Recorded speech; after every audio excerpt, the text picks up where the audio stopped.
All right, let's get into it. We hear this word globalization thrown around all the time, right? But what does it actually mean for us day to day? Well, today, we're going to unpack this massive idea, where it came from, how it's shaping our world, and where it might be headed next.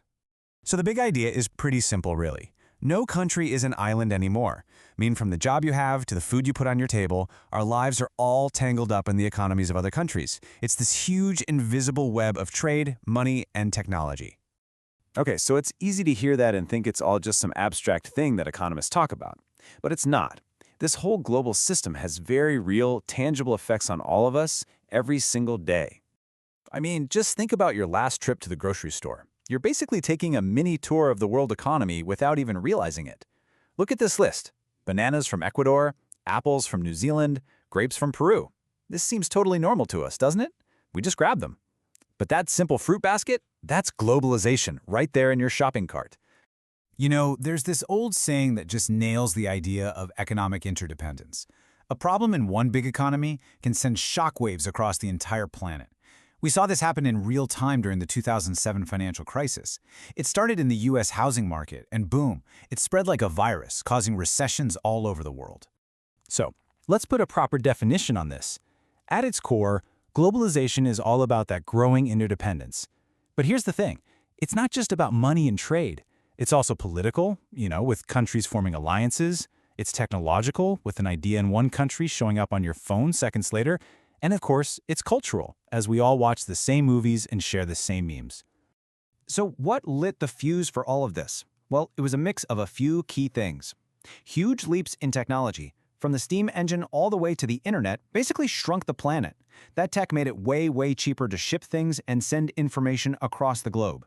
And right alongside that, governments started tearing down the walls, lowering taxes on imports. Those are tariffs, from double digits way back in the 40s to just around 4% today. That's a massive change.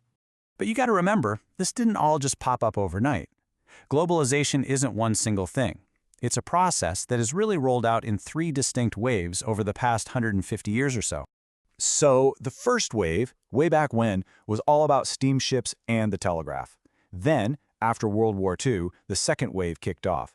This was about rebuilding the world, with the US taking the lead and setting up big new institutions to help everyone cooperate. In our current era, the third wave has been all about digital technology and the explosion of global supply chains, especially in developing countries. You can kind of think of it like this. The first wave was about moving stuff, the second was about building systems, and this third wave is really about moving information. And this chart really lets us zoom in and see the differences. You can see how everything changed, the tech, the political leaders, even the rules of the game. For example, look at how in the first wave, money and people could move pretty freely. Then that got clamped down in the second wave. And now, in the third, money is supermobile again. Each era really had its own distinct flavor. But, and this is a huge but, this story of progress isn't the whole picture. For all the good stuff globalization brings, its effects are really uneven. It creates winners, for sure, but it also creates losers. It forces companies and whole communities to either adapt or die. And that brings us to the central debate. Is it a golden opportunity, giving us cheaper stuff and new places to sell our own goods, or is it a major threat that kills local jobs and pushes down wages? The honest answer, as you're about to see, is it's kind of both. Let's look at some real stories. Remember Kodak? Back in the 70s, they basically owned the camera and film market in the US, but they got comfortable. They completely underestimated their Japanese rival Fuji, who came in with cheaper film. And here's the crazy part.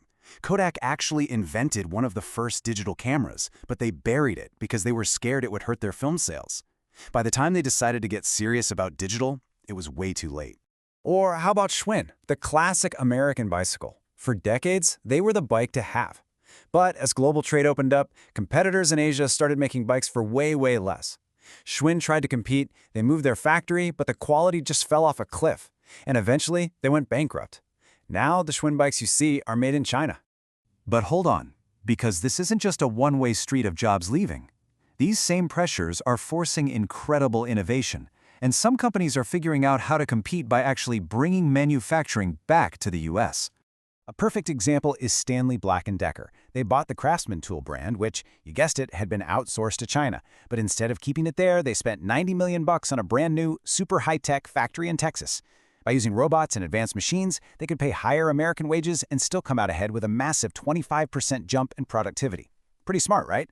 But we absolutely cannot ignore the real human cost. This is the Revolution Cotton Mill in North Carolina. It used to be the biggest flannel factory in the world. It shut down for good in 1982 when the entire American textile industry packed up and moved to Asia looking for cheaper labor. For a lot of people, this is the face of globalization. At the very same time, there's another side to this story. On average, jobs in industries that sell their products overseas, the exporters, pay up to 18% more than jobs in industries that are fighting against cheap imports.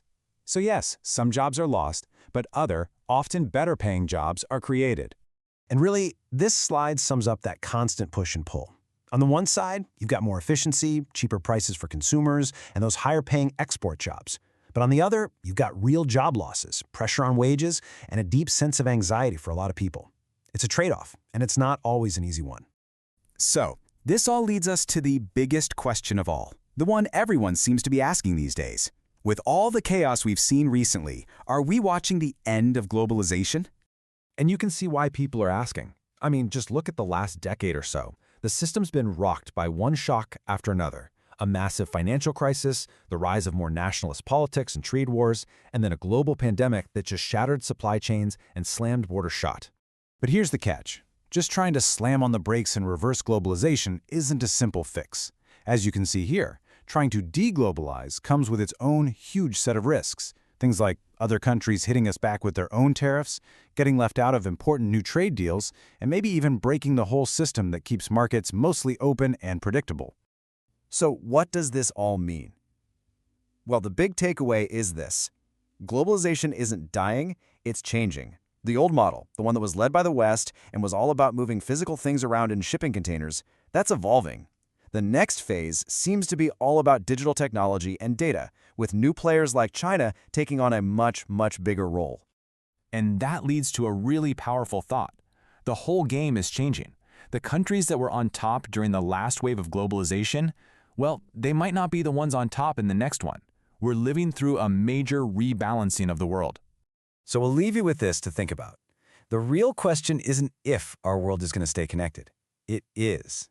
The real multi-trillion-dollar question is what this new kind of globalization is going to look like, and who is going to come out on top in the decades ahead.